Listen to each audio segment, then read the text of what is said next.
Halo Sobat Cek Faktaid, kita datang lagi dengan kabar terbaru seputar dinamika kursi panas di tubuh PSSI. Kali ini datang dari sosok pelatih kawakan Indra Syafri yang resmi kembali menduduki jabatan Direktur Teknik meski masih berstatus pelaksana tugas atau PLT.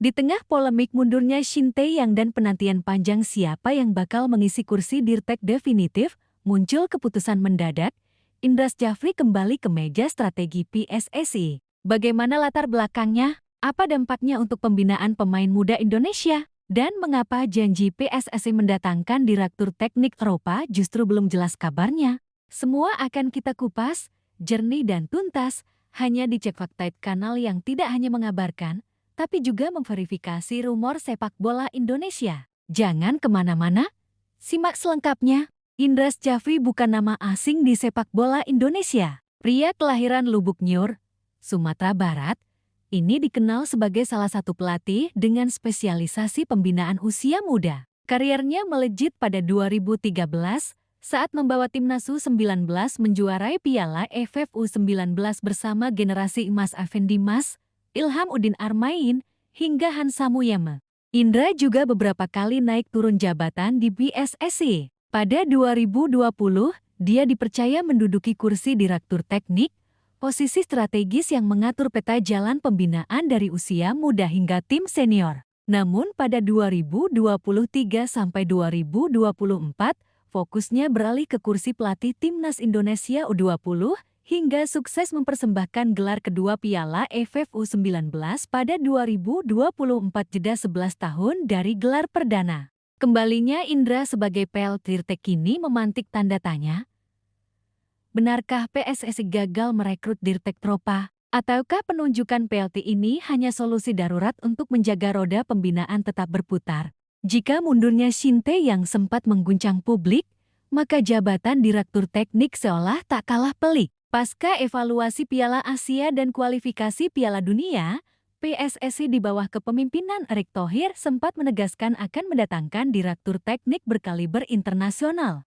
Bahkan pada Maret tahun 2024, Erick Thohir membeberkan ada 4 nama kandidat yang semuanya berasal dari Eropa. Kualifikasinya bukan kaleng-kaleng. Ex-pelatih akademi top, ex-asisten pelatih tim nasional Eropa, hingga konsultan pengembangan teknik di Liga Maju. Tapi hingga awal Juli tahun 2025, tidak ada pengumuman resmi. Nama-nama tersebut hilang ditelan kabar simpang siur.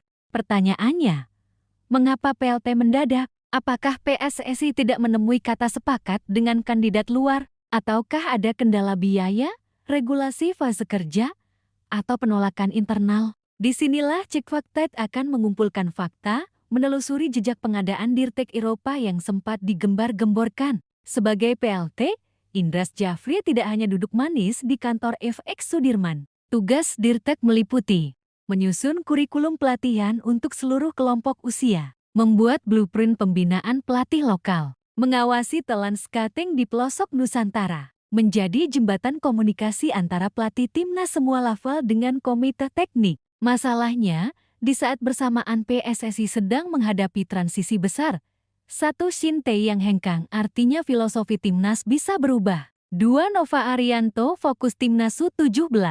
3. Shin Jang-sik, pelatih U20 interim, kabarnya hanya akan mendampingi 1 turnamen. 4. BRI Liga 1 202 Mei tahun 2026 tetap jalan, tapi banyak klub masih enggan melepas pemain mudanya ke timnas jangka panjang. Semua ini butuh koordinasi detail. Sebagai PLT, Indra dituntut lincah. Apakah publik yakin? Disinilah rekam jejak Indra sebagai ahli pembinaan diuji ulang. Di media sosial, penunjukan Indra Syafri sebagai PLT Dirtek memecah dua kubu. Pro, mendukung penunjukan darurat demi kesinambungan. Indra dinilai paham kultur pemain Indonesia, punya relasi luas dengan pelatih lokal, dan punya loyalitas tinggi. Kontra, meragukan efektivitasnya. Beberapa kritikus menyebut jabatan PLT hanya tambal sulam. Publik menuntut PSSI tegas. Kalau mau Dirtek Eropa, wujudkan. Kalau tidak, perjelas alasannya. Beberapa pengamat bahkan menilai jabatan ganda pelatih merangkap Dirtek bisa memunculkan konflik kepentingan. Bagaimana kalau ada benturan jadwal? Bagaimana kalau filosofi Dirtek tak sejalan dengan program pelatih kepala yang akan ditunjuk nanti? Cek Fakta menyoroti minimal 3 hal krusial yang harus jelas ke depan. 1. Roadmap Dirtek definitif. Kapan PSSI akan menetapkan Dirtek tetap? Apakah tetap dari Eropa atau kembali ke lokal? 2. Evaluasi kinerja PLT. Indikator apa yang dipakai menilai keberhasilan Indras Jafri sebagai PLT? 3. Keterbukaan anggaran. Penunjukan Dirtek Eropa sempat dikaitkan dengan anggaran besar. Apakah ada pengalihan biaya ke program lain? Ketiganya harus terus dipantau, supaya publik tidak hanya diberi janji, tapi bukti. Di tengah kabar penunjukan PLT Indras Jafri, satu hal pasti. Timnas butuh stabilitas, pembinaan butuh keberanian mengeksekusi roadmap. Janji PSSI butuh diawasi agar tidak sekadar manis di panggung konferensi pers. Itulah tugas Cek Fakta, menjaga diskursus publik tetap rasional. Jangan lupa, fakta di lapangan tidak pernah bohong yang bohong, rumor yang tidak diverifikasi. Klik subscribe, aktifkan lonceng, dan bagikan video ini ke pecinta bola Indonesia. Kita kawal Garuda, kita jaga integritas sepak bola. Sampai jumpa di episode berikutnya.